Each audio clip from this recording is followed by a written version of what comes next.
ಬೆಂಗಳೂರಿನಲ್ಲೊಂದು deadly accident ಆಗಿದ್ದು bike ಸವಾರ ಸಾವನ್ನಪ್ಪಿರುವಂತಹ ದಾರುಣ ಘಟನೆ ಕೆಆರ್ ಮಾರ್ಕೆಟ್ ಫ್ಲೈಓವರ್ ಬಳಿ ಸಂಭವಿಸಿದೆ.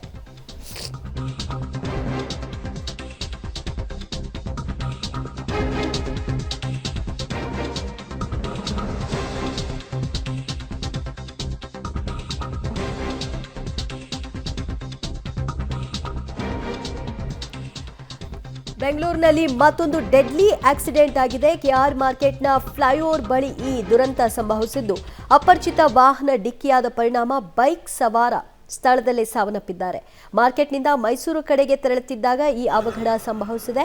ಆರ್ ಶಂಕರ್ ಮೃತ ಬೈಕ್ ಸವಾರನಾಗಿದ್ದಾನೆ. ಸದ್ಯ ಮೃತದೇಹವನ್ನು ವಿಕ್ಟೋರಿಯಾ ಆಸ್ಪತ್ರೆಗೆ ರವಾನೆ ಮಾಡುವಂತಹ ಕೆಲಸವನ್ನ ಮಾಡಲಾಗಿದ್ದು ಸ್ಥಳದಲ್ಲಿ ಪೊಲೀಸರು ಬೀಡುಬಿಟ್ಟಿದ್ದಾರೆ.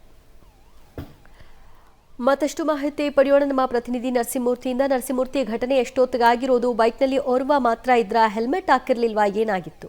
ದಿವ್ಯಾ, ಇವತ್ತು ಮಧ್ಯಾಹ್ನ 3 ಗಂಟೆ ವೇಳೆಗೆ ಸಿಟಿ ಮಾರ್ಕೆಟ್ನ ಫ್ಲೈಓವರ್ನಲ್ಲಿ ಈ ಒಂದು ದುರ್ಘಟನೆ ಸಂಭವಿಸಿದೆ ಅನ್ನೋ ಮಾಹಿತಿಗಳು ಲಭ್ಯವಾಗ್ತಿದೆ. ಇವತ್ತು ಮಧ್ಯಾಹ್ನ 3 ಗಂಟೆಗೆ ಈ ಶಂಕರ್ ಅಂತೇಳಿ ಈ ವ್ಯಕ್ತಿ ತನ್ನ ಬೈಕ್ನಲ್ಲಿ ಟುವರ್ಡ್ಸ್ ಮೈಸೂರಿನ ಕಡೆಗೆ, ಮೈಸೂರು ರೋಡ್ನ ಕಡೆಗೆ ಆತ ಸಂಚಾರವನ್ನು ಮಾಡ್ತಿದ್ದಾರೆ. ಈ ಸಂದರ್ಭದಲ್ಲಿ ಅಪರಿಚಿತ ವಾಹನವೊಂದು ಡಿಕ್ಕಿ ಹೊಡೆದಿದೆ. ಡಿಕ್ಕಿ ಹೊಡೆದಂತಹ ಸಂದರ್ಭದಲ್ಲಿ ಅವರು ಕೆಳಗೆ ಬಿದ್ದಿದ್ದಾರೆ. ಕೆಳಗೆ ಬಿದ್ದಂತಹ ವೇಳೆ ಅವರ ತಲೆಯ ಮೇಲೆಯೇ ಆ ಒಂದು ಅಪರಿಚಿತ ವಾಹನ ಹರಿದಿರುವ ಶಂಕೆ ಇದೆ. ಹೀಗಾಗಿ ಶಂಕರ್ ಸ್ಥಳದಲ್ಲೇ ಮೃತಪಟ್ಟಿದ್ದಾರೆ. ಇದೀಗ ಆಕ್ಸಿಡೆಂಟನ್ನು ಎಸಗದಂತಹ ವ್ಯಕ್ತಿ ಯಾರು, ಆ ವೆಹಿಕಲ್ ಯಾವುದು, ಇದರ ಪರಿಶೀಲನೆಯನ್ನು ನಡೆಸುವ ಕೆಲಸವನ್ನು ಸಿಟಿ ಮಾರ್ಕೆಟ್ನ ಸಂಚಾರ ಪೊಲೀಸರು ಮಾಡ್ತಿದ್ದಾರೆ. ಸದ್ಯ ಈ ಸಂಬಂಧ ಪೊಲೀಸರು ಪ್ರಕರಣವನ್ನು ದಾಖಲು ಮಾಡಿಕೊಂಡಿದ್ದಾರೆ.